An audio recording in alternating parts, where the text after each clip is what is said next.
সম্মানিত উপস্থিতি, কেমন আছেন আপনারা? আলহামদুলিল্লাহ। আজকে রংপুর শহরের এই রবার্টসনগঞ্জ এলাকায় জুমার খুতবা দিতে আসতে পেরে আমি নিজেও খুব মন থেকেই আল্লাহ পাকে শুকরিয়া আদায় করছি। আলহামদুলিল্লাহ। এই এলাকাগুলোর সাথে আমাদের ছোটোবেলার অনেক স্মৃতি জড়িত আছে। আমার বাল্য বন্ধুরাও এখানে অনেকে আছেন হয়তোবা। একটা সময় ছিল যে আমরা এখানে খেলাধুলাও করেছি। আমার বন্ধুদের বাবারা এখানে উপস্থিত আছেন। তো সেখানে আজকে দাঁড়িয়ে দিনের কিছু কথা বলার তৌফিক আল্লাহ পাক দিয়েছেন। আবার আল্লাহ পাকে শুকরিয়া আদায় করছি। আলহামদুলিল্লাহ। তো বিগত প্রায় এক সপ্তাহ থেকে আমি আসলে আমার পারিবারিক কিছু জটিলতার মধ্যেই ছিলাম। আলহামদুলিল্লাহ, আল্লাহ রাব্বুল আলামিন গত সোমবার আমাকে একটি পুত্র সন্তান দিয়েছেন। আলহামদুলিল্লাহ।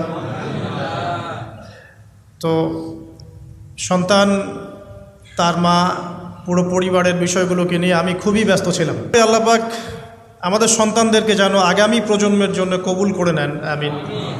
এবং তাদের হাতে আল্লাহ পাক ইসলামের পতাকা যেন বুলন্দ করেন, তাদের মধ্য দিয়ে আল্লাহ পাক আল্লাহর জমিনে তার দিন প্রতিষ্ঠা করেন, আমিন। এবং আমরা আমাদের পরিবারবর্গ, আমাদের স্ত্রী সন্তান সহ আমাদের উপস্থিত অনুপস্থিত সকলের সুস্থতার জন্য আল্লাহর কাছে দোয়া করছি। আল্লাহ পাক সবাইকে শেফায়ে কামেলা দান করুন, আমিন। বিগত 7টা দিন আমি একটা বিষয় খুব ফিল করেছি, একটা বিষয় খুব গভীরভাবে ভাবছিলাম। আমাদের এই যে জীবন, আমাদের রিজিক, আমাদের পরিবার, আমাদের সুস্থতা, আমাদের জ্ঞান, আমাদের সমাজ বলেন, রাষ্ট্র, আমাদের অর্থনীতি, এই বিশ্ব, এই সব কিছুই একটা বিষয়কে কেন্দ্র করে টিকে আছে। শুধুমাত্র একটা বিষয়ের সাথে এই পুরো মহাবিশ্ব সম্পর্কিত। আমাদের জীবনের প্রতিটা বিষয় শুধুমাত্র এবং শুধুমাত্র আল্লাহ পাকের রহমতের উপর টিকে আছে। আল্লাহ পাকের রহমত আমাদের ব্যক্তি জীবন, পারিবারিক জীবন, আমাদের দেহ, আমাদের মন, আমাদের জ্ঞান, অর্থনীতি, ব্যবসা বাণিজ্য, আমাদের রাষ্ট্র, সব কিছুর মধ্যে শুধুমাত্র আল্লাহ পাকের রহমত দিয়ে ভর্তি। এখানে আল্লাহ পাকের রহমতের এত বিশাল সমুদ্র, যেটা উপলব্ধি করার ক্ষমতা আমাদের নাই। আমরা যদি সবাই ঠান্ডা মাথায় একটাবার খালি ভাবতে বসি, সবাই যার যার জায়গা থেকে ভাবি যে আল্লাহ পাক আমাদেরকে কি কি রহমত দিয়ে রেখেছেন, কি কি নিয়ামত দিয়ে রেখেছেন। ওয়াইন তাউদ্দু নি'মাতাল্লাহ লা তুহসুহা। তোমরা যদি আল্লাহ পাকের নিয়ামত গণনা করা শুরু করো, কোশ্চিনকালেও গুণে শেষ করতে পারবে না। আল্লাহ পাক সূরাতুল জুমারের মধ্যে বলেছেন, কুল ইয়া ইবাদিয়াল্লাযীনা আসরাফু আলা আনফুসিহিম। হে নবী, আপনি বলে দিন, আমার বান্দাদেরকে বলে দিন যে হে আমার বান্দারা, তোমরা যারা তোমাদের নফসের উপরে জুলুম করেছ, সুদীর্ঘকাল নামাজের খবর ছিল না, যাকাত দিইনি, হজ ফরজ হয়েছিল করি নাই, সওম রাখিনি, আল্লাহর দিন এগিয়ে নেওয়ার কোনো চেষ্টাই করি নাই, সুদীর্ঘকাল হারাম খেয়েছেন, ঘুষ খেয়েছেন, জেনা করেছেন, বাদ্যযন্ত্র বাজিয়েছেন, অশ্লীলতা এর মধ্যে ডুবেছিলেন, মাদকদ্রব্য সেবন করেছেন, সুদীর্ঘকাল তোমরা যারা নিজেদের নফসের উপর জুলুম করেছ, লা তাকনাতু মির রাহমাতিল্লাহ, তোমরা আল্লাহ পাকের রহমত থেকে নিরাশ হয়ে যেও না। তোমরা আল্লাহ পাকের রহমত থেকে নিরাশ হয়ে যেও না। ইন্নাল্লাহা ইয়াগফিরুয যুনুবা জামিআ। আল্লাহ পাক চাইলে সমস্ত গুনাহ মাফ করতে পারেন। ইন্নাহু হুয়াল গফুরুর রহিম। তিনি হচ্ছেন পরম করুণাময়, অসীম দয়ালু। আমি আলোচনার সামনে নিয়ে যাওয়ার আগে আরেকটা বিষয় বলে রাখতে চাই। এই আলোচনাকে একপাক্ষিকভাবে, একপেশেভাবে বুঝে নেওয়ার কোনো সুযোগ নাই। আল্লাহ পাক যেমন পরম করুণাময়, অসীম দয়ালু, ঠিক একইভাবে আল্লাহ রাব্বুল আলামিন শাদীদুল ইকাব, কঠিন শাস্তিদাতাও বটে। এই দুটো বিষয় মাথায় রেখেই আল্লাহর রহমতের আশাও করতে হবে এবং আল্লাহ পাকের গজবের ভয়ও করতে হবে, এর মাঝখানেই হচ্ছে ঈমান। এই জায়গা থেকে আলোচনা বুঝতে হবে। আল্লাহ পাক তৌফিক এনায়েত করুন, আমিন। আমাদেরকে আল্লাহ রাব্বুল আলামিন তার রহমত থেকে নিরাশ হতে বারণ করছেন। যে যত পাপ করেছে জীবনে, যদি একটা বার কেউ যদি আল্লাহ পাককে মন থেকে ডাকে, চোখ দিয়ে ঝরঝর করে পানি পড়ে, আল্লাহ পাককে বলে, সেজদায় গিয়ে পড়ে আল্লাহকে বলে রব্বিক ফিরলি, আল্লাহ আমাকে মাফ করে দাও, তার মনের মধ্যে যদি সততা থাকে, মন থেকে যদি সেই কথাটা বলে থাকে, আল্লাহ পাক শুধু তাকে ক্ষমাই করবেন না, তার সমস্ত গুনাহগুলোকে আল্লাহ নেকি দিয়ে পরিবর্তন করে দেবেন। একটা হাদিস পড়ছিলাম, নবী করিম সাল্লাল্লাহু আলাইহি ওয়াসাল্লাম তিনি বলছেন যে লাম্মা কাদাল্লাহুল খালক, যখন আল্লাহ রাব্বুল আলামিন এই মহাবিশ্ব সৃষ্টি করেন, তখন আল্লাহ রাব্বুল আলামিন কাতাবা কিতাবান, একটা কিতাব লিখেছেন। একটা কিতাব আছে আল্লাহর কাছে, কাতাবা কিতাবান ফাহুয়া ইনদাহু ফাওকাল আরশ, যেই কিতাবটা আল্লাহর নিজের কাছে আছে আরশের উপরে। সেখানে আল্লাহ পাক লিখে রেখেছেন, কি লিখেছেন? ইন্না রাহমাতি সাবাকাত গদাবি, প্রতিটা ক্ষেত্রেই আমার রহমত, আমার দয়া, আমার করুণা আমার গজবকে পরাজিত করেছে। মানে আল্লাহ রাব্বুল আলামিনের গজব, এর উপরে আল্লাহ পাকের রহমত অবস্থান করছে। জীবনের কোনো ক্ষেত্রে হতাশ হওয়ার কোনো সুযোগ নাই। আজকে পারিবারিক ভাঙন বলেন, ব্যক্তি পর্যায়ের আত্মিক ধ্বংসই বলেন, সমাজের বিপর্যয় বলেন, যাই বলেন, পিছনে একটা বড় কারণ আছে। সেটা হলো আল্লাহ থেকে দূরে থাকা মানুষ, আল্লাহ থেকে হতাশ হয়ে যাওয়া। আর এই কাজটা শয়তান করিয়েছে মানুষকে আল্লাহ থেকে দূরে সরানোর জন্য। কিন্তু আল্লাহ রাব্বুল আলামিনের কাছে কেউ যদি যেতে চায়, মন থেকে যদি আল্লাহকে একটা বারও ডাকে, আল্লাহ পাক এক ডাকের মাধ্যমেও তার গুনাহ মাফ করতে পারেন। দুজন ব্যক্তির ঘটনা পড়লাম। একজন ব্যক্তি প্রচণ্ড রকম আবেদ, প্রচুর ইবাদত করে। আপনারা জানেন ইবলিসও কিন্তু আবেদ ছিল, ইবলিস কিন্তু প্রচুর ইবাদত করেছে। এখন ওই ব্যক্তির একজন বন্ধু ছিল, এটা বানু ইসরাইলের ঘটনা। তো সেই বন্ধু পাপী ছিল, বিভিন্ন কবিরা গুনাহ করত। আর এই আবেদ ব্যক্তি বারবার তাকে নসিহত করত, গুনাহ ছেড়ে দাও, তুমি পাপ করছো, গুনাহ ছেড়ে দাও। তখন সেই ব্যক্তি যে পাপ করছে সে বলতো যে আল্লাহ কি তোমাকে আমার রক্ষক বানিয়েছেন? আল্লাহ কি তোমাকে আমার উপর দারোগা বানিয়েছেন? আমাকে আল্লাহর হাতে ছেড়ে দাও, আমাকে নসিহত করতে শোনা। একদিন এই আবেদ ব্যক্তি তার বন্ধুকে একটা জঘন্য পাপ করতে দেখল। এমন একটা পাপ যেটা দেখে তার মনে ধারণা আসলো এটা চরম জঘন্য একটা কাজ। তখন সে মুখ ফসকে বলে ফেলল যে আল্লাহ তোকে আর মাফ করবে না, আল্লাহ তোকে জান্নাত দিবে না। আল্লাহ রাব্বুল আলামিন মালাকুল মউতকে এই দুজনের কাছে পাঠালেন, দুজনের রূহকে কবজ করা হলো। এবার আল্লাহ পাক তার সামনে তাদেরকে উপস্থাপন করে বললেন যে তোমাকে আমার রহমত সম্পর্কে কে গ্যারান্টি দিয়েছে যে আমি কাউকে রহমত করব কি করব না? যাও, আমি তোমাকে জাহান্নামে পাঠালাম, আর ওই ব্যক্তি যে আমার রহমত প্রত্যাশা করেছে আমি তাকে জান্নাত দিয়ে দিলাম। দেখুন, এই হাদিসটা শুনলে মনে হয় বাহ্যিক হয়তোবা মুখের একটা কথার কারণেই সে জাহান্নামে চলে গেল। আসলে বিষয়টা এমন নয়। বিষয়টা আমি আপনাকে বোঝাচ্ছি। বিষয়টা হচ্ছে ইবলিসের মতো। ইবলিস কিন্তু শুধু মন থেকেই বলেনি যে খলাকতানি মিন নার ওয়া খলাকতাহু মিন তিন, আমি কেন তাকে সেজদা করব আদমকে, আদম তো মাটির তৈরি আর আমি তো আগুনের তৈরি। এটা ইবলিসের শুধু মৌখিক স্টেটমেন্ট ছিল না, কারণ কি ছিল? আবা ওয়াস্তাকবারা, সে উদ্ধত হয়েছিল, অহংকার প্রদর্শন করেছিল। ভিতর থেকে ইন্টারনালি সে অহংকারী ছিল, সে আন্ডার এস্টিমেট করে কথাটা বলেছে, শুধু মৌখিকভাবে বলে নাই। কিন্তু ঠিক এই ব্যক্তির ঘটনা এমনই, সে মন থেকে অহংকারী হয়ে উঠেছিল, যদিও বা সে আবেদ ছিল। এখানে আমরা যারা প্র্যাকটিসিং মুসলিম হওয়ার চেষ্টা করছি, আমাদের জন্য এখানে নিদর্শন আছে। অচত নামাজ পড়েই ভেবে বসবেন না যে অনেক কিছু করে ফেলছে, এক চিল্লা দিয়ে মনে করে ফেলবেন না যে দিনের জন্য অনেক কিছু করে ফেলছে। একটা হজ করেছেন, ওমরা করেছেন, সিয়াম রেখেছেন, দিনের জন্য দান সদকা করেছেন, একটা মাদ্রাসা মসজিদ করেছেন, ভেবে বসবেন না আপনি সব অনেক কিছু করে ফেলেছেন এবং অন্যরা সব ককরোচ তেলাপোকা, ওরা জাহান্নামে যাবে, এমনটা মনে করবেন। জানি না আমরা যে কার আমলের কতটুকু আল্লাহর কাছে কবুল হচ্ছে। তো এখানে এই ব্যক্তির সমস্যা ছিল সে নিজের আমলটাকে অনেক ভারী মনে করছিল এবং সে স্টেটমেন্ট দিয়ে ফেললো যে তোকে আল্লাহ পাক মাফ করবে না। এই একটা কথা মন থেকে বলার কারণে তার ইহকাল পরকাল দুটা বরবাদ হয়ে গেল, সে জাহান্নামে চলে গেল। ঠিক আরেক ব্যক্তির ঘটনা আছে এমন, এগুলো সবগুলো রেফারেন্স আছে। এক ব্যক্তি প্রচুর ইবাদত করত, আল্লাহ পাক তার ইবাদত করার জন্যে পাহাড়ের চূড়ায় একটা সুন্দর ব্যবস্থাও করে দিয়েছিলেন, সেখানে ডালিম গাছ হতো, ঝর্ণা আসতো, খাবারের কোনো অভাব নাই। হাদিস এসেছে 500 বছর সে ইবাদত করেছে। কত বছর? কিয়ামতের মাঠে এই ব্যক্তির অবস্থা এমন হবে, তাকে জান্নাতে প্রবেশ করানোর জন্য নিয়ে যেতে বলা হবে যাও আমার রহমতে জান্নাতে চলে যাও। আল্লাহ পাক তাকে এই কথাটা বলবেন, কিন্তু এই ব্যক্তি বলবে আমার আমলের কারণে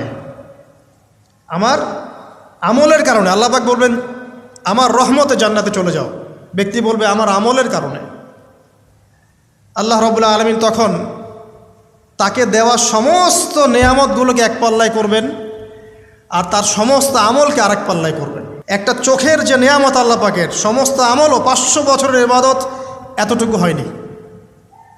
তারপর তাকে বলা হবে ওকে জাহান্নামে নিয়ে যাও।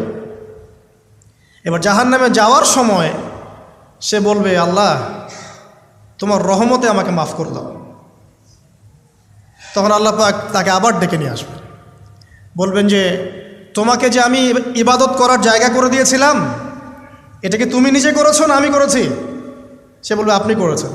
তোমাকে যে আমি সৃষ্টি করেছিলাম তখন কি তুমি কোনো আমল করেছিলে? বলবে না। তাহলে তোমাকে যে সৃষ্টি করেছি আমি, এটা কি তোমার আমলের কারণে? না। তোমাকে সারা দুনিয়াতে এত নিয়ামত দিয়েছি, এটা কি তোমার আমলের কারণে? সে বলবে না। তখন তাকে জান্নাতে প্রবেশ করানো হবে। কিয়ামতের মাঠে এমন অনেক ঘটনা ঘটবে যেটা আমাদের চিন্তার বাইরে।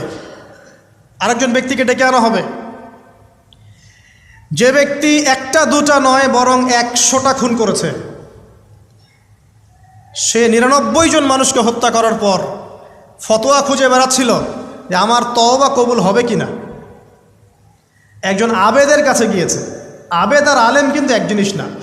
আবেদ মানে যে প্রচুর ইবাদত করে, তার জ্ঞান কম, সে শুধু জানে কিভাবে ইবাদত করতে হয়। আলেম হচ্ছে সে যে শরীয়তের গভীর জ্ঞান জানে, আবার ইবাদতও করে। আবার যারা জ্ঞান আছে আমল নাই, সেও কিন্তু প্রকৃত আলেম না। প্রচুর জ্ঞান আছে কিন্তু জ্ঞান অনুযায়ী আমল করে না, সেও কিন্তু প্রকৃত আলেম নন। এবার আসেন, তো এই আবেদের কাছে গিয়ে সে বলছে আমার কি ক্ষমা হবে? আমি 99টা খুন করেছি। সে বলল তোমার আবার ক্ষমা? তোমার ক্ষমা নাই। তখন এই ব্যক্তি এই আবেদকে হত্যা করে 100টা খুন পূর্ণ করলো, ওকেও সে মেরে ফেলছে। আমার ক্ষমাই হবে না তো তোর বেঁচে থাকার কি দরকার, তুইও মর। এই ব্যক্তির মধ্যে একটা চেতনা তৈরি করলেন যে আমাকে তওবা করতে হবে। সে তখন সার্চ করতে লাগলো আরও কোনো আলেম আছে কিনা। এরপর অনেক দূরে একজন আলেমের সন্ধান পাওয়া গেল। সে সেখানে গেল, তাকে গিয়ে বলল আমার কি ক্ষমা হবে? সে আলেম তাকে বলল হ্যাঁ তোমারও ক্ষমা হতে পারে, যাও তুমি ইস্তেগফার করো এবং এই এলাকা থেকে অন্য এলাকায় চলে যাও। মানে যে এলাকায় তুমি অনেক দিন ছিলে, যেখানে তুমি অনেক পাপ কাজ করেছো, এখানে থাকার দরকার নাই। তওবা করে তুমি অন্য কোথাও চলে যাও, নতুন একটা জীবন শুরু করো। এখানে থাকলে হবে কি, তোমার স্মৃতিগুলো তোমাকে তাড়িয়ে বেড়াবে এবং মানুষ তোমাকে খারাপ নজরে দেখতেই থাকবে, তুমি তখন কষ্ট পাবে। এই জন্য তুমি চলে যাও। তো চলে যেতে যেতে সে রাস্তায় ইন্তেকাল করে। এবার তার রুহ নিবে কে? এই জন্য দুদল ফেরেশতা আসছেন, জান্নাতি এবং জাহান্নামী। তাদের মধ্যে বাক বিতরটা হচ্ছে কে রুহ নিয়ে যাবে। তো জাহান্নামের ফেরেশতারা বলছেন সে এতগুলো খুন করেছে, তার রুহটা আমরা নিব। আর জান্নাতি ফেরেশতারা বলছেন না, সে তওবা করতে এসেছিল, অতএব সে আল্লাহর অভিমুখী হয়েছে, তার রুহটা আমরা নিব। আল্লাহ পাক এখানে একটা কৌশল করলেন। আল্লাহ পাক ফেরেশতাদেরকে বললেন তোমরা রাস্তাটাকে পরিমাপ করে দেখো, যেদিকে যাচ্ছিল তার পরিমাপ বেশি নাকি যেখান থেকে এসেছে ওর পরিমাণ বেশি। আল্লাহ পাক জমিনকে আদেশ করলেন হে জমিন তুমি প্রশস্ত হয়ে যাও। এবার পরিমাপ করে দেখা গেল সে তওবার দিকে আসছিল, এর পরিমাণটা বেশি। এই একটা কাজের ওসিলা আল্লাহ পাক তাকে মাফ করে দিলেন। মনে রাখবেন এটা মৌখিক বিষয় ছিল না, সে মন থেকে ভিতর থেকে কিন্তু সে আল্লাহর প্রতি অনুগত হয়েছিল। এই মনের বিষয়টা আল্লাহ ছাড়া কেউ জানে না। আপনি দেখতে পারেন সমাজে অনেকে দাড়ি টুপি পাগড়ি জুব্বা সব লাগিয়ে ঘুরছে, তো বিশ্বাস করেন তাদের মনটা এমনও হতে পারে যে জানোয়ারের চেয়েও কুৎসিত, এমনও হতে পারে। আবার আপনি দেখবেন সমাজে এমন অনেক মানুষ ঘুরছে যারা হয়তো অনেক পাপে লিপ্ত মনে হচ্ছে, কিন্তু মনের মধ্যে সততা আছে। আর যার মনের মধ্যে সততা আছে আল্লাহ পাক কোনো না কোনো দিন ইনশাআল্লাহ তাকে হেদায়েত দিবে। এটা আমরা আমাদের অভিজ্ঞতা থেকেও দেখেছি। এমন অনেক মানুষকে আমরা দেখেছি যে ড্রাগ অ্যাডিক্টেড ছিল, মিউজিক করেছে, হারাম সম্পর্কের মধ্যে ছিল, নামাজ ঠিক মতো পড়ে নাই, কিন্তু যখনই আল্লাহর কথা আলোচনা হতো দেখতাম সে খুবই শান্তভাবে মন থেকে কথা শুনছে। এই কথা শুনতে শুনতে শুনতে একদিন মাশাআল্লাহ এখন দেখবেন যে চিল্লা দিয়ে বেড়াচ্ছে বিভিন্ন মসজিদে। আল্লাহ হেদায়েত দিয়েছে, সব ছেড়ে দিয়েছে। এরকম মানুষের অভাব নাই কিন্তু সমাজে। তো এখানে আল্লাহ পাকের রহমত বা দয়ার একটা উজ্জ্বল দৃষ্টান্ত দেখতে পারবেন। ঠিক এরকম আরও একটা ঘটনা আছে বনু ইসরাইলের। এক ব্যক্তি এত পাপ করেছে যে শেষে মৃত্যুর সময় সে সন্তানদেরকে ডাকছে, ডেকে বলছে যে আমি যখন মারা যাব আমার লাশটাকে তোমরা কবর দিও না, যদি আল্লাহ পাক আমাকে ধরতে পারেন তাহলে খবর আছে আমার। আর কী করতে হবে? সে বলছে যে আমার দেহটাকে তোমরা পুড়িয়ে ফেলবে এবং পুড়িয়ে ফেলার পরে ছাইগুলোকে একত্রিত করবা, করে অর্ধেক ছাই সমুদ্রে ভাসিয়ে দিবা, অর্ধেক ছাই বাতাসে উড়িয়ে দিবা। সন্তানরা তাই করলো। মৃত্যুর পর আল্লাহ পাক এই সমুদ্র এবং জমিনকে বাতাসকে আদেশ করলেন যে তোমরা ছাই জড়ো করে দাও। আর মানুষ আর জিন আল্লাহর কথা না শুনলেও এই প্রকৃতি আল্লাহ পাকের কথা শোনে। বিজ্ঞান বলে প্রকৃতি থেকে সব হচ্ছে। কি প্রকৃতি? প্রকৃতি কি, কাকে বলে? মানুষকে আল্লাহর ইবাদতকে বাদ দিয়ে প্রকৃতি পূজায় নিয়ে গেছে। এই পুরো প্রকৃতি আর মহাবিশ্ব এক আল্লাহর ইবাদত করে। কে সৃষ্টি করলো প্রকৃতি? প্রাকৃতিকভাবে হয়েছে সব কিছু বলে, আল্লাহ থেকে হয়েছে বলা যাবে না। বললে আপনি মৌলবাদী হয়ে যাবেন। আল্লাহ শব্দ ইউজ করলে আপনি মৌলবাদী হয়ে যাবেন। ধর্মতাত্ত্বিক শব্দগুলোকে আস্তে আস্তে উঠিয়ে দেওয়া হয়েছে। দেখবেন যুক্তি, বিজ্ঞান, দার্শনিক শব্দগুলোকে আনা হয়েছে। এটাও টেকনিক্যালি করা হয়েছে। কোনো সেকুলার মিডিয়াতে আপনি দেখবেন না ইনশাআল্লাহ বলছেন। ইনশাআল্লাহ প্রমাণ করবে যে আপনি আস্তিক না নাস্তিক। তো প্রকৃতিকে আল্লাহ পাক আদেশ করলেন এই সমুদ্র ছাই জড়ো করো, এই বাতাস ছাই জড়ো করো। তারা ছাই জড়ো করে দিল। এই ব্যক্তিকে বলা হচ্ছে তুমি জীবিত করে আল্লাহ পাক বলছেন তুমি যে এই কাজটা করেছিলে, লিমা ফাআলতা হাযা, তুমি এই কাজটা কেন করেছো? তখন এই ব্যক্তি উত্তর দিচ্ছে মিন খাশিয়াতিকা ইয়া রাব্বি ওয়া আনতা আ'লাম।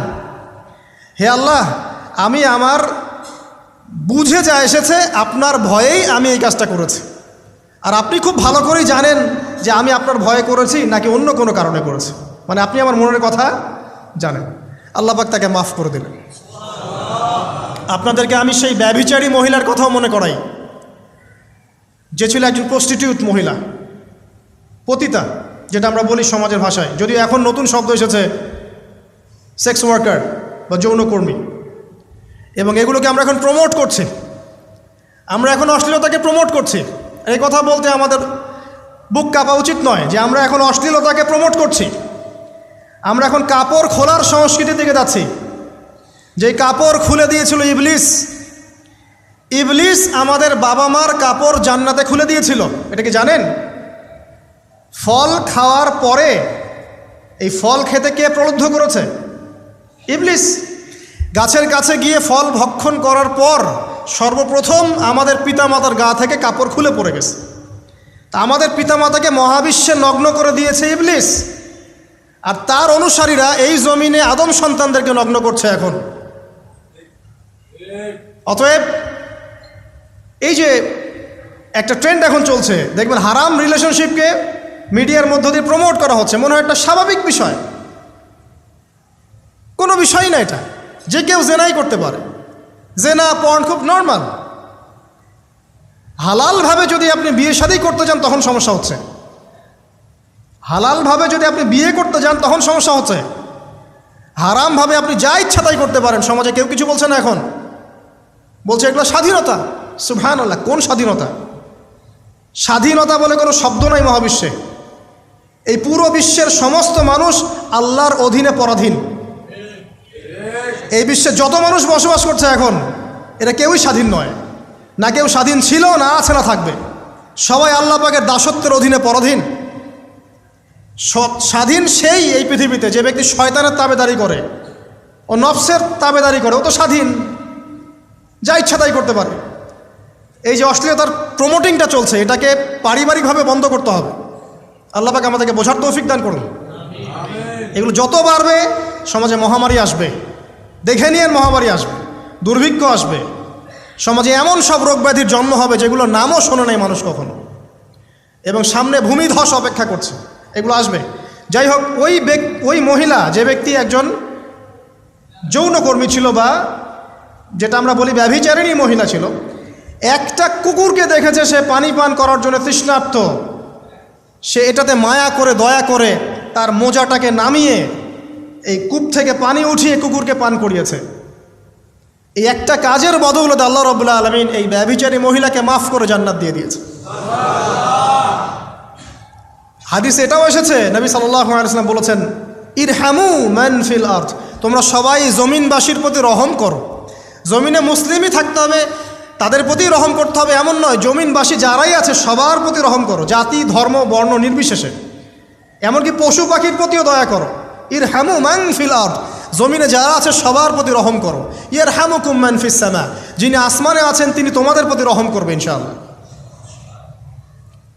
ইসলাম এই কথাগুলো বলেছে 1400 বছর আগে। আজকের এই বিশ্বের সোকল্ড এই মডার্ন বিশ্বে, যেখানে মানুষের রক্তের কোনো দাম নাই, সেখানে ইসলাম পশু পাখির অধিকার নিয়ে কথা বলেছে 1400 বছর আগে। কাদেরকে কি শিখাতে আসেন? কোরআন এবং সুন্নাহর বাইরে অভ্রান্ত সত্যের কোনো উৎস আছে?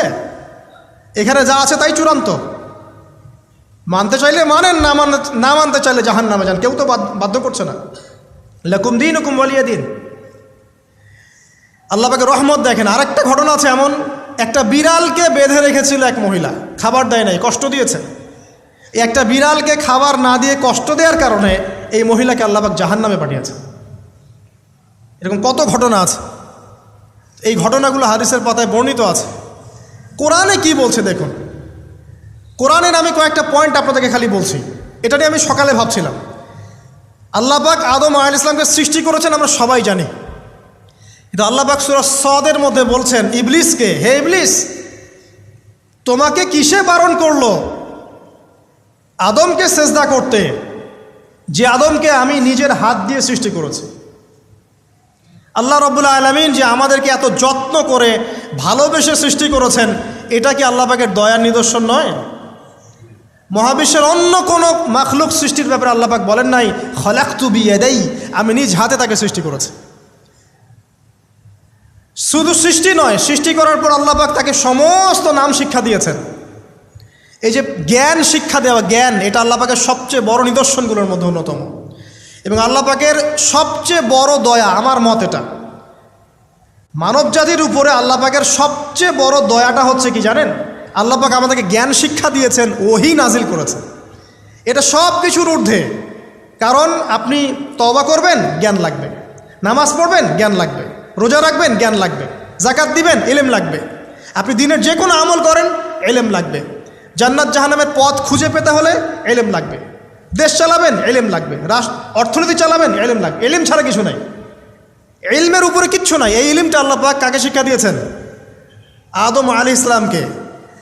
আমরা তো শিখেছি সমাজবিজ্ঞান বইগুলোতে যে আমাদের পূর্বপুরুষরা নাকি গুহায় থাকতো আর গাছের ছাল পাতা খেয়ে থাকতো, তাই না? লতা পাতা খেয়ে থাকতো, গাছের ছাল পাতা খেয়ে পোশাক পরতো আর কি। বোগাস, ডাহা, মিথ্যা কথা।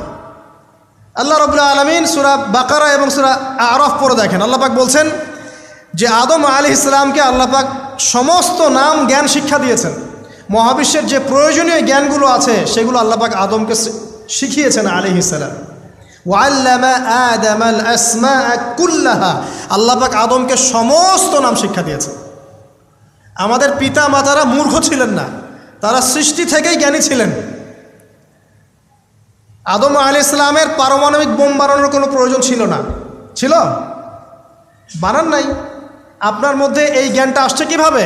বাই ডিএনএ আপনি জ্ঞান পাচ্ছেন, কারণ আমরা আদম সন্তান।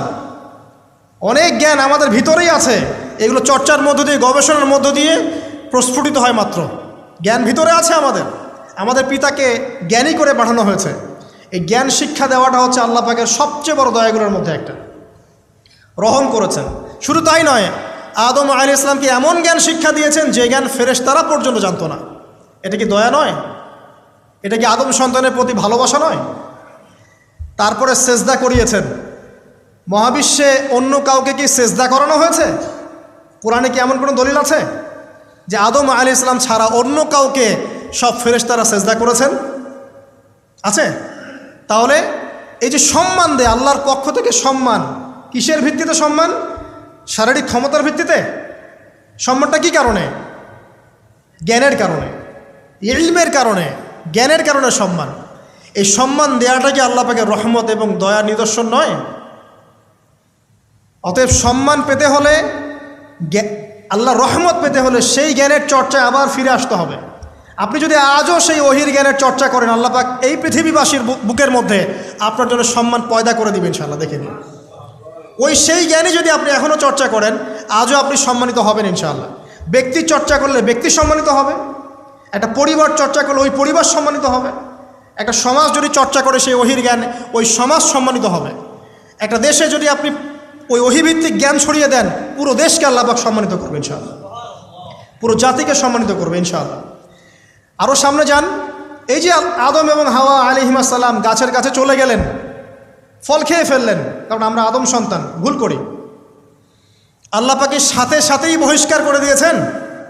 না, আল্লাহ পাক তওবা করার জন্যে কালিমা শিখিয়ে দিয়েছেন। সুবহানাল্লাহ, তাদের কালিমা জানা ছিল না। আল্লাহ পাক বলছেন ফাতালাক্কা আদাম মির রাব্বিহি কালিমাত। আল্লাহ পাকের কাছ থেকে আদম আলাইহিস সালাম কিছু বাক্য শিখে নিলেন, যেই বাক্য দিয়ে ফাতাবা আলাই, সে আল্লাহর কাছে তওবা করলো। কোন সেই বাক্য? সূরা আরাফে আছে, রব্বানা যালামনা আনফুসানা ওয়া ইল্লাম তাগফির লানা ওয়া তারহামনা লানাকুনান্না মিনাল খাসিরিন। এই দোয়া কে শিখিয়ে দিয়েছে? আল্লাহ। এই তওবার বাক্য যে শিখিয়ে দেয়, এটা কি দয়ার পরিচয় নয়? আমরা আল্লাহর কাছে ফিরে যাব, তওবা করব, ইস্তেগফার করব, এই জ্ঞানটা শিখিয়ে দেয়া কি আল্লাহ পাকের দয়ার পরিচয় নয়? তাহলে আমরা কীভাবে ক্ষমা চাইতাম? কিভাবে ক্ষমা চাইলে আল্লাহ পাক সমস্ত গুনাহ মাফ করবেন, এই পদ্ধতিগুলো বলে দেয়া কি আল্লাহ পাকের দয়ার পরিচয় নয়? তারপর সামনে যান, পৃথিবীতে নামিয়ে দিয়ে আল্লাহ পাক ক্ষান্ত হয়ে যাননি। আল্লাহ রাব্বুল আলামিন আসমান থেকে হেদায়েতের গ্রন্থ পাঠিয়েছেন, বলেছেন এই গ্রন্থের মধ্যে যা আছে মেনে চললে তোমরা আবার জান্নাতে ফিরে আসবে ইনশাআল্লাহ।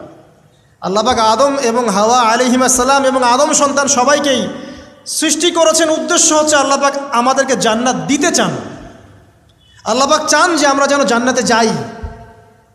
যদি আমরা জান্নাতে যেতে না পারি পরকালে, একটা কারণে যেতে পারবো না, অনলি একটা কারণ, সেটা হলো আমাদের নিজের দোষে। একটা কারণ, যারা জাহান্নামে যাবে মানুষ এবং জিনদের মধ্যে, নিঃসন্দেহে মহাবিশ্বে তারা ছাড়া জাহান্নামে যাওয়ার উপযুক্ত কেউ ছিল না। ও জাহান্নামে যাওয়ার উপযুক্ত ছিল বলেই আল্লাহ পাক তাকে জাহান্নামে পাঠাবেন।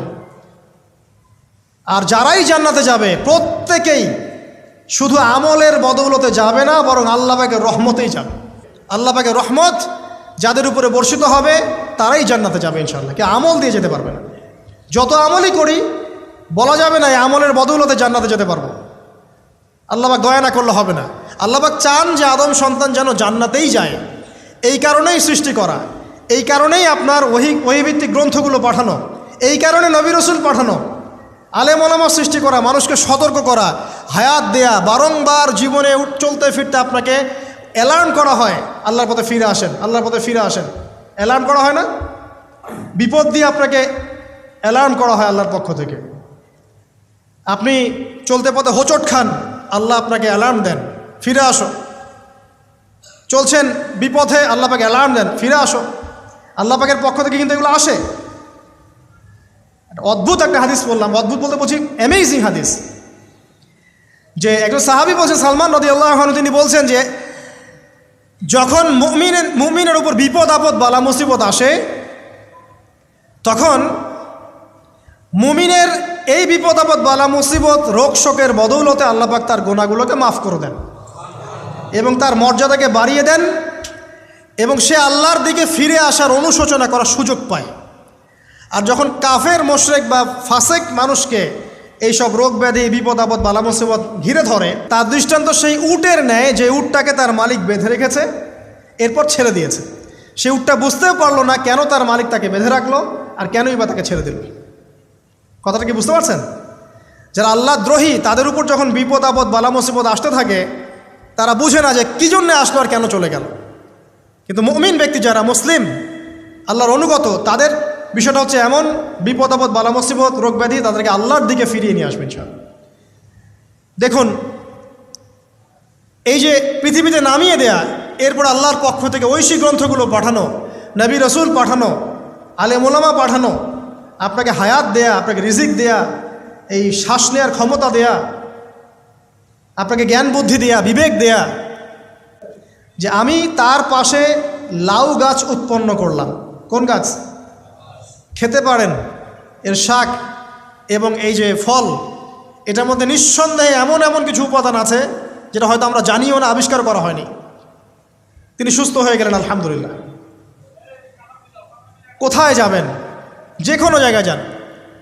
নবী ঈসা আলাইহিস সালামকে চতুর্দিক থেকে আক্রমণ করছে ইহুদিরা। আল্লাহ রাব্বুল আলামিন তাকে এমন হেফাজত করলেন, তার কাছে তাকে উঠিয়ে নিলেন। এটা কি দয়ার পরিচয় নয়? এই যে একটু আগে তেলাওয়াত করলো শুরুর আগে নবী মূসা আলাইহিস সালামের ঘটনা। বনু ইসরাইল একটার পর একটা অবাধ্যতা করেই গেছে। আল্লাহ পাক তারপরেও তাদের কাছে নবী পাঠিয়েছেন, নবী মূসাকে পাঠিয়েছেন। ফেরাউনের মতো জালেম শাসকের হাত থেকে বনু ইসরাইলকে আল্লাহ পাক উদ্ধার করেছেন। এটা কি দয়ার পরিচয় নয়? নবী মূসা আলাইহিস সালাম গাছের নিচে বসে আছেন, খাবার নাই, বাসস্থান নাই, কিচ্ছু নাই, বরং তার গায়ে একটা অপবাদ দেওয়া হয়েছে যে তিনি নাকি একজন মানুষকে খুন করেছেন। অথচ তার ইন্টেনশন সেটা ছিল না। তিনি একটা ঘুষি দিয়েছেন লড়াই থামানোর জন্য, ওই এক ঘুষিতেই সেই ব্যক্তি ডেড। এবার তিনি গাছের নিচে বসে দোয়া করছেন, রব্বি ইন্নী লিমা আনজালতা ইলাইয়া মিন খায়রিন ফাকির। আল্লাহ, আমি নিঃস্ব অসহায় হয়ে এখানে বসে আছি, তুমি আমার উপর তোমার যে রহমত পাঠাবে আমি তার ভিখারি হয়ে বসে আছি। দোয়া করার সাথে সাথেই ওই শুআয়ব আলাইহিস সালামের মেয়ে হেঁটে হেঁটে চলে আসলো। তিনি স্ত্রী পেলেন, তিনি শ্বশুর পেলেন, একজন নবী পরিবার পেলেন, বাসস্থান পেলেন, চাকরি পর্যন্ত পেলেন। 8 বছর তিনি রাখালি করেছেন শুআয়ব আলাইহিস সালামের ফার্মের মধ্যে। দয়া মুহূর্তেই চলে আসবে, শুধু আল্লাহর দিকে অভিমুখী হলেই হয়, এগুলো দয়া। আইয়ুব আলাইহিস সালামের কথা মনে আছে না? দীর্ঘদিন রোগে ভুগছেন, দীর্ঘদিন রোগে ভুগছেন, চিকিৎসা হচ্ছে না, ভালো হচ্ছে না, শেফা হচ্ছে না। এখানে যারা আধ্যাত্মিকত্ব নিয়ে পড়াশোনা করেন, লেখালেখি করেন, তারা বলেছেন তাদের কিছু কিতাবের মধ্যে, রোগটা যখন এমন একটা পর্যায়ে চলে আসলো যে তিনি জিহ্বাটা নড়াতে পারছেন না, কারণ তিনি আল্লাহ পাকের জিকির করতে প্রচণ্ড ভালোবাসতেন। এক পর্যায়ে রোগটা এমন একটা জায়গায় চলে আসলো যে জিহ্বাটা তিনি নড়াতে কষ্ট হচ্ছে। তখন গিয়ে তিনি বলছেন, রব্বি আন্নী মাসসানি আদ-দুররু ওয়া আনতা আরহামুর রাহিমিন। হে আল্লাহ, আমাকে কষ্ট স্পর্শ করেছে, আর তুমি তো ক্ষমাকারী, রহমকারীদের মধ্যে সর্বশ্রেষ্ঠ রহমকারী। আমি জিকির করতে পর্যন্ত পারছি না, আল্লাহ আমার রোগটা শেফা দিয়ে দাও। বলার সাথে সাথে আল্লাহ রাব্বুল আলামিন প্রস্রবণ ঝর্ণা তৈরি করলেন, এখানে গোসল করো, শেফা হয়ে গেল। এগুলো কি রহমতের পরিচয় নয়? এখানে এক শ্রেণীর স্কলার এমনও বলেছেন, আজকে আমরা যারা বাহ্যিক সৌন্দর্য নিয়ে বেশি গর্ব করি আর কি, আত্মিক সৌন্দর্যের চাইতে বাহ্যিক সৌন্দর্য নিয়ে যারা বেশি গর্ব করি, যদি আল্লাহ পাক আমাদের পোশাকটাকে পরিবর্তন করে দেন, আত্মাটাকে দেহের পোশাক দেন আর দেহটাকে আত্মার পোশাক বানায় দেন, তাহলে দুর্গন্ধে কি আমাদের সামনে আসতে যাবে না। কথা মনে বুঝতে পারছেন না? আইয়ুব আলাইহিস সালামের আত্মাটা ছিল পবিত্র, পরিশুদ্ধ, তার দেহের মধ্যে রোগ হয়েছিল। আর এই পুরো বিশ্বের ম্যাক্সিমাম লোকের মানুষের রোগ এখন আত্মায়, দেহে নয়। আবার বলছি, হয়তো বুঝতে পারছেন না। আইয়ুব আলাইহিস সালামের রোগটা হয়েছিল দেহে, বাইরে। তার আত্মা ছিল পবিত্র, পরিশুদ্ধ আত্মা। দেহের রোগের একটা পর্যায়ে যখন জিহ্বাটায় ইফেক্ট হলো, তখন জিকির করতে তার কষ্ট হচ্ছে, তখন তিনি দোয়া করছেন, আল্লাহ আমার এই রোগটাকে শেফা দিয়ে দাও। আর এখনকার পুরো জেনারেশন, এই সভ্যতার রোগ হচ্ছে ভিতরে, আত্মায়। দেহের রোগের চাইতে এদের আত্মার রোগটা বেশি। এখন এই আত্মাটাকে যদি দেহ বানিয়ে দেওয়া হয় আর দেহটাকে আত্মার পোশাক পরিয়ে দেওয়া হয়, দুর্গন্ধে কেউ সামনে আসতে চাবে না এখন। তাই আইয়ুব আলাইহিস সালামের সেই দোয়া এখন আমাদের বেশি করা উচিত। রব্বি আন্নী মাসানিয়া দুররু ওয়া আনতা আরহামুর রাহিমিন। আল্লাহ, আমাদের আত্মায় রোগ এসেছে, এটাকে তুমি শেফা দাও। দেহের রোগ লেস ইম্পর্টেন্ট, আত্মার রোগটা বেশি ইম্পর্টেন্ট। এরকম নিদর্শন কোরআনের পাতায় পাতায় ছড়িয়ে আছে। আসহাবুল কাহাফ, পুরো সমাজ ওদেরকে মেনে নিচ্ছে না, গুহায় চলে গেলেন, ঘুম পাড়িয়ে দিলেন আল্লাহ পাক। 309 বছর। কত বছর? 309 বছর একটা দোয়ার বদৌলতে। তারা বলেছিল রব্বানা আতিনা মিন লাদুনকা রাহমা ওয়া হাইয়্ লানা মিন আমরিনা রাশাদা। আল্লাহ পাক শুধু ঘুম পাড়িয়ে রাখলেন না, তাদের মধ্য দিয়ে আল্লাহ পাক পুরো একটা সভ্যতাকে হেদায়েত করে দিলেন। আলহামদুলিল্লাহ। যে সভ্যতা বিশ্বাস করতো না যে পরকাল বলে কিছু আছে, দাকিয়ানুস বাদশার সেই জুলুম থেকে আল্লাহ পাক এই 10 জন বা 9 জন যুবককে বাঁচালেন, ওদেরকে কিয়ামত পর্যন্ত কোরআনের পাতায় স্থান দিলেন, নিদর্শন বানালেন এবং তাদের মধ্য দিয়ে একটা পুরো সভ্যতাকে হেদায়েত দিলেন। সুবহানাল্লাহ। যেখানে যাবেন এই নিদর্শন। আর কার কথা বলবো? জুলকারনাইন, মনে আছে? কোন সূরা আছে জুলকারনাইনের কথা? সূরা কাহাফ। আল্লাহ পাক তাকে এমন রহমত করেছিলেন যে মাশরিক মাগরিব মানে পূর্ব পশ্চিম পর্যন্ত তাকে রাজত্ব দিয়ে দিয়েছেন। আজকে তো আমরা এই সামান্য একটু ক্ষমতা পেলেই আমাদের কেউ চেনে না, গায়ে হাতি দেওয়া যায় না, ঠিক আছে? মানে তখন সে নিজেকে মনে করে যে সে এই পৃথিবীর সব কিছু, বাকি মানুষ আর মানুষ না। ক্ষণস্থায়ী সামান্য একটু ক্ষমতা দিয়ে দেখবেন আমাদের অবস্থা খারাপ। প্রত্যেকের ধর্মতাত্ত্বিক ক্ষেত্রেও যদি কাউকে আপনি একটু ক্ষমতাধর আলেম মনে করেন, দেখবেন অহংকারে বাঁচতেছে না। কারো একটু পপুলারিটি হয়ে গেছে, দেখবেন অহংকারে বাঁচতেছে না। আইওয়াশ শোডাউনের জামানত এটা, যে যত পারে মানুষকে দেখাতে পারলে বাঁচে আর কি। কাজ হবে 5%, 95% হচ্ছে আইওয়াশ। যে কোনো জায়গায়, ধর্মতাত্ত্বিক জায়গা বলেন, social, economical, political, world affairs, কাউকে যদি আল্লাহ পাক যাররা পরিমাণ একটু ক্ষমতা দিয়ে দিয়েছেন, ব্যাস তাকে আর চেনা যায় না। জুলকারনাইনকে আল্লাহ পাক আলাইহিস সালাম মাশরিক মাগরিবের ক্ষমতা দিয়েছিলেন। এত দাপট ছিল তার, যেদিকে সেনাবাহিনী নিয়ে যেতেন সেদিকে বিজয় করতে পারতেন। পড়ে দেখেন।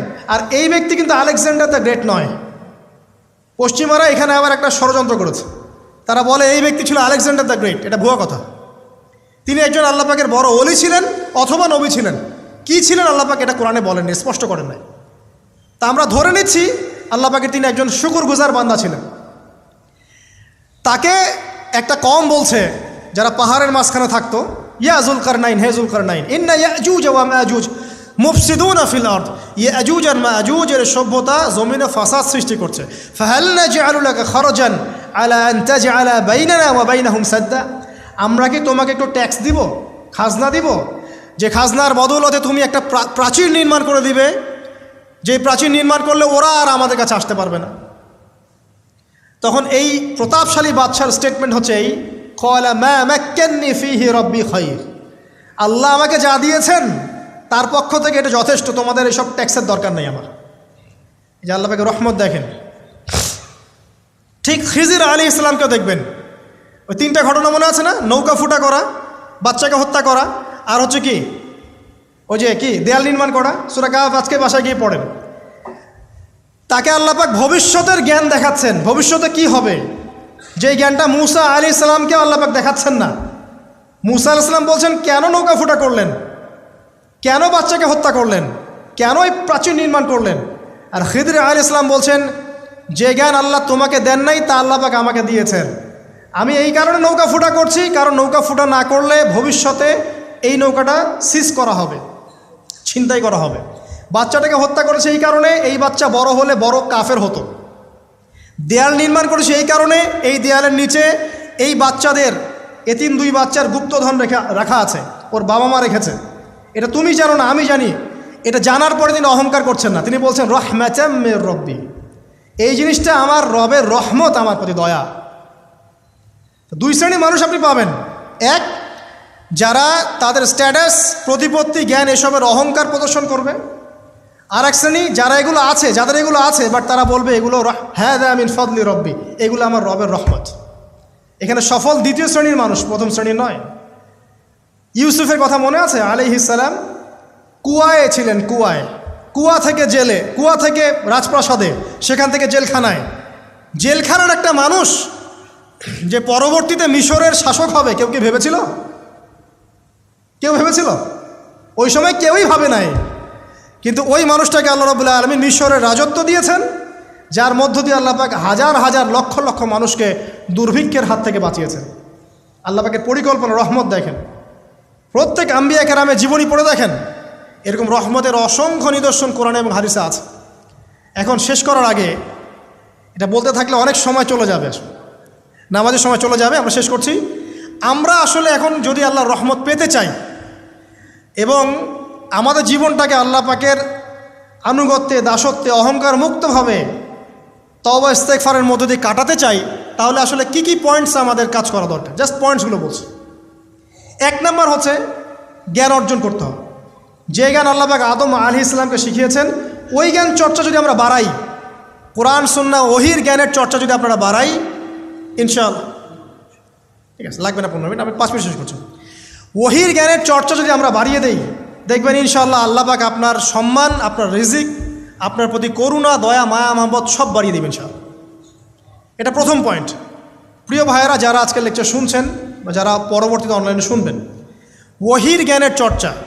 আমি বলছি না আপনি ডাক্তার হবেন না, ইঞ্জিনিয়ার হবেন না, জেনারেল লাইনে পড়বেন না, এই কথা আমি বলতে যাবো না কখনো। কারণ আমি জানি, আর কেউ বলুক না বলুক, অ্যাটলিস্ট আমি জানি এই ওয়ার্ল্ডকে ডিল করতে হলে বর্তমান এইসব আধুনিক জ্ঞানের কোনো বিকল্প নাই।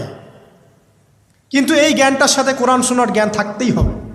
যখন এই দুইটা জ্ঞান একত্রিত হবে, ইনশাল্লাহ এই জাতিকে ঠেকানোর কেউ থাকবে না ইনশাল্লাহ। এই সহজ সরল কথাটা আমরা বোঝাতে ব্যর্থ হচ্ছি, অথবা কিছু মানুষ ইন্টেনশনালি এটাকে ঘুরিয়ে ফিরে উল্টা ব্যাখ্যা করছে। আর হ্যাঁ, এটা স্বীকার করছি, কিছু মানুষ আছে, কিছু ব্যাকডেটেড থিঙ্কিংস আছে আমাদের মধ্যে, যে আমরা আধুনিক শিক্ষাটাকে অনেক সময় গুরুত্ব দিচ্ছি না। এটা ঠিক নয়, এটা আমার মত। পরিবেশ বজায় রেখে, ইসলামী পরিবেশ বজায় রেখে আধুনিক শিক্ষায় শিক্ষিত হতে কোনো সমস্যা আছে? আর আধুনিক এই শিক্ষাগুলো অনইসলামিক শিক্ষা নয়।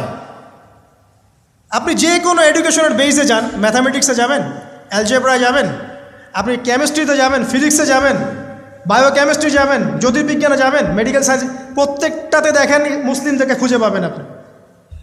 প্রত্যেকটা গোড়াপত্তন গিয়ে আপনি দেখবেন মুসলিমদের হাতেই হয়েছে। আব্বাসীয় খেলাফত যখন ছিল, তখন এই বাগদাদ ছিল জ্ঞানের রাজধানী। ওইরকম লাইব্রেরি কি বিশ্বে আর কখনো হয়েছে? এখন আমরা মনে করছি জ্ঞানের লাইব্রেরি মনে হয়, জ্ঞানের রাজধানী মনে হয় ব্রিটেন, হার্ভার্ড, কেমব্রিজ, অক্সফোর্ড। এরা কবে এসেছে ইতিহাসে? ইতিহাস কি 100 বছরের? হাজার হাজার বছর চলে গেছে। হিস্ট্রি পড়েন। তো এখানে আমার কথা হচ্ছে একদম ক্লিয়ার, নিট অ্যান্ড ক্লিয়ার, যে আমাদেরকে উভয় দিকের জ্ঞানই অর্জন করতে হবে, বোধ কোরআন সুন্নাহ এবং আধুনিক জ্ঞান। এই দুটো জ্ঞান যখন আপনি একত্রিত করবেন, ইনশাআল্লাহ দেখবেন আল্লাহ চাইতো কোরআন এবং সুন্নাহকে হাতে নিয়ে এই বিশ্বের চ্যালেঞ্জগুলোকে ফেস করা যাবে ইনশাআল্লাহ। আল্লাহ পাক তৌফিক দান করুন, আমিন। প্রথম যেটা বিষয়, আল্লাহ পাকের রহমত পেতে হলে আল্লাহর ওহীভিত্তিক জ্ঞানের চর্চা বাড়াতে হবে। এই জ্ঞানের চর্চা বাড়ালে ব্যক্তি, পরিবার, সমাজ, রাষ্ট্র সবাইকে আল্লাহ পাক সম্মানিত করবে ইনশাআল্লাহ তাআলা। আল্লাহ পাক রহম করবেন, ক্ষমা করবেন, ইনশাআল্লাহ দুনিয়াতেও সফল করবেন, পরকালেও জান্নাত দিবে ইনশাআল্লাহ তাআলা। আর আমরা তো দেখলাম আল্লাহ পাকে জান্নাত দেওয়ার জন্য একটা ঘটনা যথেষ্ট। একটা কুকুরকে পানি পান করিয়েছে, একবার খালি বলেছে আল্লাহ তোমার ভয়েই কাজ করেছে, বাস। আবার জাহান্নামে যাওয়ার জন্য একটা ঘটনা এনাফ, খালি বলেছে যে আল্লাহ তোকে মাফ করবে না, বাস জাহান্নাম। আল্লাহ পাক জানেন এন্ড অফ দ্য ডে কে জান্নাতে যাবে আর কে জাহান্নামে যাবে। অহংকারের কোনো সুযোগই নাই। 1 মিনিট একটা কথা বলতে চাই, যে এখন অনেক মুসলিমদের মধ্যে একটা ট্রেন্ড চলে আসছে, একটু ইসলাম প্র্যাকটিস করলেই অন্যকে আন্ডার এস্টিমেট করা শুরু করে না?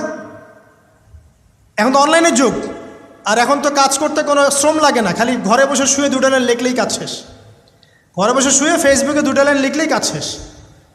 আর কনস্ট্রাকটিভ কাজের তো কোনো খোঁজ খবরই নাই। এগুলো সহজ, এই কারণে দেখা যায় বর্তমান যুগে সমালোচনা, গীবত, আন্ডার এস্টিমেট করা, এগুলো সংস্কৃতি বেড়ে গেছে। এগুলোর মধ্য দিয়ে আমরা দিন পালন করার পরেও ক্ষতির মধ্যে আছি। এমন হতে পারে যে ব্যক্তি বা যে দল বা যে রাজনৈতিক দল বা যে ধর্মীয় দল যার বিরুদ্ধে আমি নিজের কলমগুলো ঘোরাচ্ছি, হতে পারে তার মধ্যে এমন মানুষ আছে যে আমার আগে জান্নাতে চলে যাবে, হতেই পারে। আর আমি যে নিজেকে এত বড় করে ফখর করছি, কে জানে এন্ড অফ দ্য ডে আমি জান্নাতে যাব কি যাব না? কোনো গ্যারান্টি আছে? কোনো গ্যারান্টি নাই। সো এখন আমরা যারা ইসলাম প্র্যাকটিস করছি, আমাদের সতর্ক হওয়া উচিত। নিজের পরকালের ফিকিরটা করি, আল্লাহ পাক বোঝার তৌফিক দান করুন, আমিন। 2 নাম্বার যেটা বলবো, যে রাসূলুল্লাহ সাল্লাল্লাহু আলাইহি ওয়াসাল্লামের রেখে যাওয়া যে আদর্শ এবং সুন্নত, এর চর্চা যারা বাড়িয়ে দিবে, আল্লাহ পাক রহম করবে ইনশাআল্লাহ।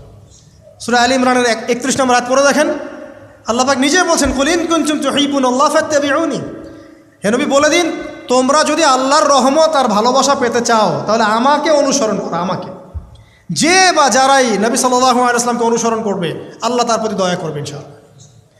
শুধু দয়াই না, ইয়াগফির লাকুম যুনুবাকুম, তোমাদের সমস্ত গুনাহ আমি মাফ করে দেব। আল্লাহু গফুর রহিম। সুন্নতের চর্চা বাড়িয়ে দেই। শুধু তাই নয়, কেউ যদি নবী সাল্লাল্লাহু আলাইহি ওয়াসাল্লামের উপরে বেশি বেশি দরুদ শরীফ পড়ে, আল্লাহুম্মা সাল্লি আলা মুহাম্মাদ ওয়া সাল্লিম পড়তেই থাকে, দরুদ ইব্রাহিম বা সংক্ষিপ্ত দরুদগুলো, আল্লাহ পাক একবার দরুদ পড়লে 10 বার রহম করবে ইনশাআল্লাহ। যেই নবীর আদর্শ মেনে চললে আল্লাহ পাক ভালোবাসবেন, সেই নবীর নাম উচ্চারিত হলে দরুদ পড়লেও আল্লাহ পাক রহম করবে ইনশাআল্লাহ। 4, সৃষ্টির সেবা করলে রহম পাওয়া যাবে। আল্লাহ পাক বলছেন, তোমরা সৃষ্টির সেবা করো, মানবতার সেবা করো, জমিনবাসী যারা আছে ওদের প্রতি রহম করো, আল্লাহ তোমাদের প্রতি রহম করবে ইনশাআল্লাহ। 5, রহমত পেতে হলে আল্লাহর জিকির বাড়িয়ে দিতে হবে। আল্লাহর জিকির মানে সকাল সন্ধ্যা আল্লাহ পাকে যত জিকির আজগার আছে এগুলো ছাড়া যাবে না। চলতে ফিরতে অলওয়েজ আল্লাহকে ডাকতে হবে, সুবহানাল্লাহ, আলহামদুলিল্লাহ, ওয়া ইলাহা ইল্লাল্লাহ, আল্লাহু আকবার, লা হাওলা ওয়ালা কুওয়াতা ইল্লা বিল্লাহ। যে কাজ আপনি করছেন ওই কাজের মধ্যেই জিকির বাড়াতে হবে। যে যত বেশি আল্লাহ পাকে জিকির করবে তার কলব তত জিন্দা থাকবে, এবং যার কলব জিন্দা থাকবে, যার কলবের মধ্যে নূর থাকবে, আল্লাহ পাকের নূর তার কলবে আসবে ইনশাআল্লাহ তাআলা। 6, বেশি বেশি কোরআন তেলাওয়াত বাড়িয়ে দিতে হবে। কোরআন তেলাওয়াত যারা বাড়িয়ে দিবে, এই কোরআনের বদৌলতে আল্লাহ পাক তার প্রতি রহম করবে ইনশাআল্লাহ। আরও বলবো 7 নাম্বার, যে সালাত এর কোনো বিকল্প নাই। নবী সাল্লাল্লাহু আলাইহি ওয়াসাল্লাম ইন্তেকালের আগ মুহূর্তে বলে যাচ্ছেন, আসসালাত ওয়াসসালাত ওয়া মা মালাকাত আইমানুকুম, নামাজের যত্ন নিও, নামাজের যত্ন নিও, আর তোমাদের অধীনস্থ যারা আছে ওদের ব্যাপারে খেয়াল রেখো। নামাজ নাই ইসলাম নাই, নামাজ আছে তো ইসলাম আছে। তো নামাজের তাবেদারি যারা করবে, 5 ওয়াক্ত নামাজ ঠিকঠাক মতো করবে, ইনশাআল্লাহ অবশ্যই আল্লাহ পাক তাদের প্রতি রহম করবেন ইনশাআল্লাহ। আরও বলতে চাই তাহাজ্জুদের কথা। যারা একটু তাহাজ্জুদের নামাজে অভ্যস্ত হতে পারবেন, ওই সময়টা আল্লাহ পাকের রহমত নেমে আসে, বর্ষিত হয়। যারা তাহাজ্জুদের সালাতে অভ্যস্ত হবে আল্লাহ পাক তাদের প্রতি রহম করবে ইনশাআল্লাহ তাআলা। 9 বলতে চাই দিনই মেহনত বাড়িয়ে দেওয়া। যাদের ফিকির দিনকে নিয়ে, কিভাবে আমি দিন পালন করব, কিভাবে দিনের প্রচার করব, দিনের জ্ঞান অর্জন করব, এর প্রসার ঘটাবো, দিনটাকে মানুষের কাছে পৌঁছে দেব, এই ফিকির যাদেরকে তাড়িয়ে বেড়ায়, ইনশাআল্লাহ আল্লাহ পাক ওদেরকে এই জমিনে রহম করবে ইনশাআল্লাহ। আল্লাহ পাক দাওয়াতি কাজ বাড়িয়ে দেন, দিনের ফিকির বাড়িয়ে দেন, ইনশাআল্লাহ তাআলা আল্লাহ পাকের রহমত পাওয়া যাবে ইনশাআল্লাহ। আরেকটা কথা আছে, 10-এ গিয়ে বলবো পিতামাতার খেদমতের কথা। পিতামাতার খেদমত এমন একটা জিনিস যেটা করলে পরে আল্লাহর রহমত নেমে আসে। একজন ব্যক্তি কবিরা গুনাহ করেছে, নবীর কাছে গিয়ে বলছে, আমার ক্ষমার কি কোনো রাস্তা আছে? নবী সাল্লাল্লাহু আলাইহি ওয়াসাল্লাম বলছেন, তোমার মা কি বাসায় আছে, জীবিত আছে? হ্যাঁ, জীবিত আছে। বাসায় যাও, তোমার মায়ের খেদমত করো, তোমার সমস্ত গুনাহ মাফ হয়ে যাবে ইনশাআল্লাহ। আপনার ওয়াইস কারণীর নাম শুনেছেন না? তাকে এত বড় মর্যাদা দেওয়া হবে কিয়ামতের মাঠে। এর পিছনে কারণ কি জানেন? সেই ব্যক্তি মাশাআল্লাহ তার মায়ের খেদমত করত। 3 বার বলেছেন নবী সাল্লাল্লাহু আলাইহি ওয়াসাল্লাম, আমাদের সবচেয়ে সেরা এবং ভালো ব্যবহার পাওয়ার অধিকার হচ্ছে মায়ের, তারপরে মায়ের, তারপরেও মায়ের, তারপর বাবার। পিতামাতার খেদমত করলে আল্লাহ রহমত নেমে আসে। আর একজন ব্যক্তি বলছিল, আমার বাসায় তো মাও নাই ইয়া রাসূলুল্লাহ, আমি কি করব? তখন নবীজি বলছেন, তোমার কি খালা আছে? খালা বেঁচে আছে? খালা বেঁচে আছে, খালার খেদমত কর।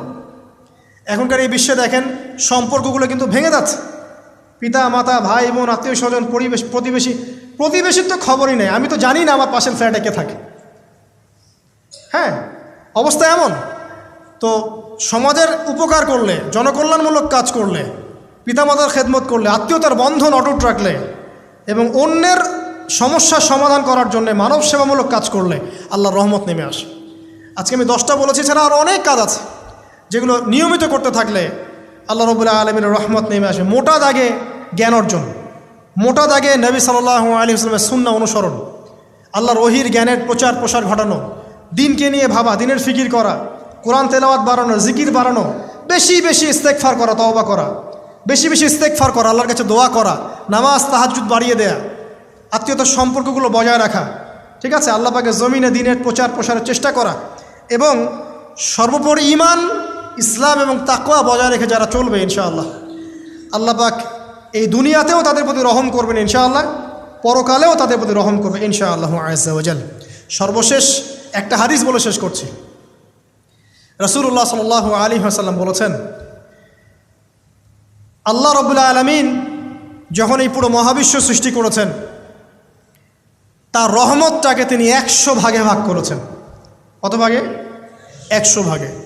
তার অনলি একটা ভাগ, মাত্র একটা ভাগ আল্লাহ রাব্বুল আলামিন পুরো মহাবিশ্বে ছড়িয়ে দিয়েছেন, এক ভাগ।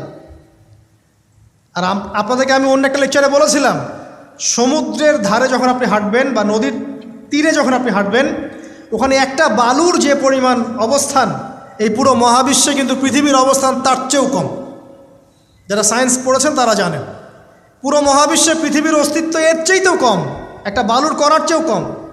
মহাবিশ্ব এত বড়, এই পুরো মহাবিশ্বে আল্লাহ পাক এক ভাগ রহমত বন্টন করে দিয়েছে সৃষ্টিজীবের মধ্যে। এতে করে আপনি দেখবেন একটা কুকুর পর্যন্ত তার বাচ্চাকে কিন্তু আদর করে, একটা গাভী তার বাচ্চার গা পরিষ্কার করে, তাই না? আর আমরা তো আমাদের বাচ্চাদের জন্য যা করি আপনারা দেখতে পাচ্ছেন।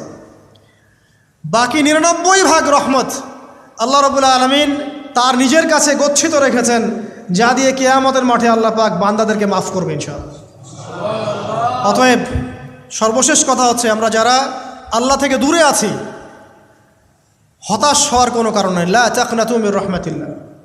নামাজ পড়ছেন না, আজকেই ফিরে আসেন। রোজা রাখেন নাই, আজকেই ফিরে আসেন। নামাজ এবং রোজা যা রাখেন নাই ক্যালকুলেট করেন, কত ওয়াক্ত নামাজ পড়েন নাই, কত মাসের রোজা রাখেন নাই, রাখার কাজা করার চেষ্টা করেন।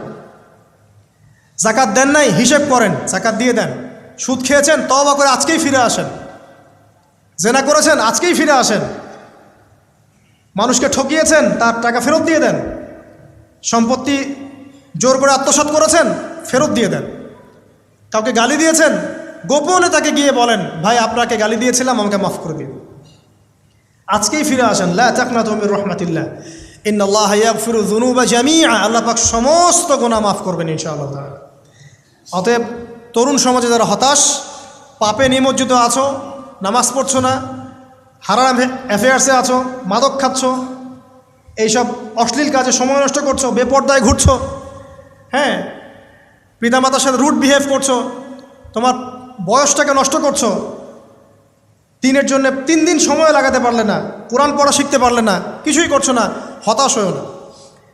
মন থেকে, ভিতর থেকে আল্লাহকে ডাকো।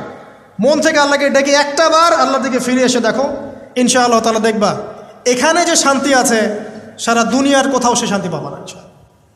এবং এই শান্তি নিয়ে তুমি যদি দুনিয়ার জীবন শেষ করতে পারো, তোমার কবর হবে শান্তিময়, তোমার হাসর হবে শান্তিময়, পুলসিরাত শান্তিময় হবে ইনশাআল্লাহ। হাসতে হাসতে তুমি জান্নাতে চলে যাবে ইনশাআল্লাহ। আমরা আজকের মতো এখানে শেষ করছি এই দোয়া করে, আল্লাহ রাব্বুল আলামিন আমাদের সবাইকে যেন রহম করেন এবং তার রহমত পাওয়ার জন্য যোগ্য হওয়ার তৌফিক আল্লাহ পাক আমাদেরকে দান করেন।